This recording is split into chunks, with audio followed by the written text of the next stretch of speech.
రామాయణం మీద తెలుగులో ఉన్న జాతీయాలు సామెతలు నానుడులు చూస్తే కనుక ఎంతైనా రాముడు అంటే మన తెలుగు వాళ్ళకి కొంచెం ఎక్కువ ఇష్టం అనిపిస్తుంది. ఈ వీడియోలో మనం వాటిల్లో కొన్నిటి గురించి మాట్లాడుకుందాం, కాబట్టి వీడియోని స్కిప్ చేయకుండా చివరి వరకు చూడండి.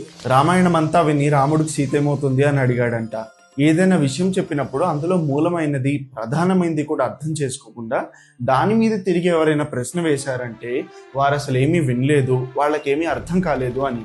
కాబట్టి ఎవరైనా అలా చేసినప్పుడు రామాయణం అంతా విని రాముడికి సీత ఏమవుతుంది అన్నట్లు ఉంది అంటారు. ప్రతి ఇంట్లోనూ జరిగే విషయాల గురించి మాట్లాడడానికి ఇంటింటి రామాయణం అంటారు. అన్నీ తెలిసిన వాళ్ల ముందుకెళ్ళి విజ్ఞాన ప్రదర్శనలు చేస్తే హనుమంతుని ముందు కుప్పిగంతులు వేయడం అంటారు. ఎవరైనా ఇంత చెప్పిన దానికి ఇంత చేస్తే చూసి రమ్మంటే కాల్చి వచ్చినట్లు అంటారు. రామాయణం చాలా పెద్దది, కానీ దాన్ని 3 ముక్కల్లో చెప్పాలి అంటే కేవలం ముఖ్యమైన భాగాలు మాత్రమే చెప్పాలి అంటే కట్టా కొట్టా తెచ్చా అంటారు. అంటే రాముడు వారధి కట్టాడు, రావణాసురుడిని కొట్టాడు అంటే చంపేశాడు, సీతాదేవిని తీసుకొచ్చేశాడు. అలానే ఏదైనా విషయాన్ని 3 ముక్కల్లో చెప్పడానికి కట్టా కొట్టా తెచ్చన్నట్లు చెప్తాను అంటారు.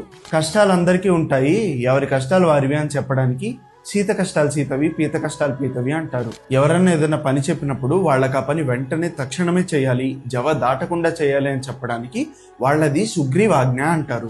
ఏదైనా సందర్భంలో ఆపద మన దాకా రాకూడదు, లేదా ఏదైనా గీత దాటకుండా ఉంటే మనం సురక్షితంగా ఉంటామని చెప్పడానికి లక్ష్మణ రేఖ అని వాడతాం. ఎవరైనా పెద్ద పెద్ద అడుగులు వేస్తుంటే అంగదుని అంగలు అంటారు. బాగా తిని పగలు రాత్రి తేడా లేకుండా ముద్దు నిద్రపోతుంటే కుంభకర్ణుడి నిద్ర అంటారు. ఏదైనా సమస్య పూర్తవకుండా ఇంకా రగులుతూనే ఉంటే దాని గురించి చెప్పడానికి రావణ కాష్టం అంటారు.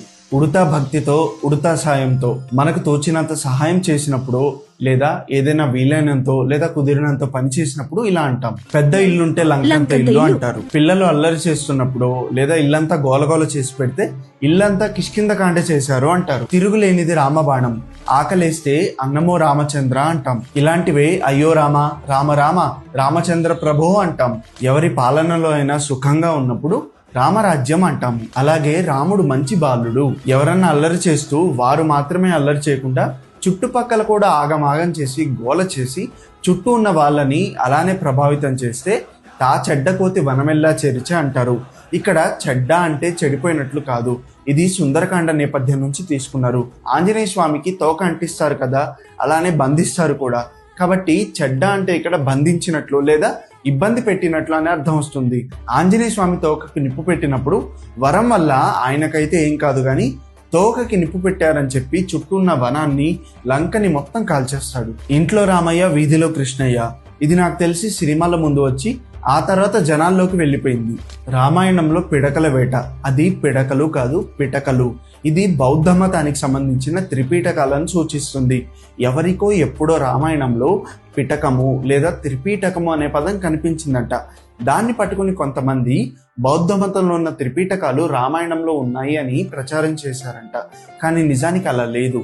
కాబట్టి ఏదైనా లేని విషయాన్ని గురించి వెతుకుతుంటే లేదా చెప్తుంటే రామాయణంలో పిటకల వేట అంటారు. అదే కాలక్రమేణా రామాయణంలో పిడకల వేటగా మారిపోయింది. రామాయణం రంకు భారతం బొంకు అనేది వీటిని వక్రీకరించడానికి అన్నారు అంటారు. ఇది నిజమే అనిపిస్తున్నా ఇంకొంతమంది మాత్రం అది ఎలా చెప్తే మనకెందుకు, దానిలో మనం మంచి మాత్రమే తీసుకోవాలి అని ఇలా వివరిస్తారనమాట. రంకు అంటే నియమాలను అతిక్రమించిన కామపరమైన ప్రవర్తన. రావణాసురుడు అలాంటి దోషాలే చేశాడు కాబట్టి చివరికి రాముడి చేతిలో అంతమొందాడు అని చెప్తారు. బొంకు అంటే అబద్ధాలు ఆడడం, తప్పు చేయడం.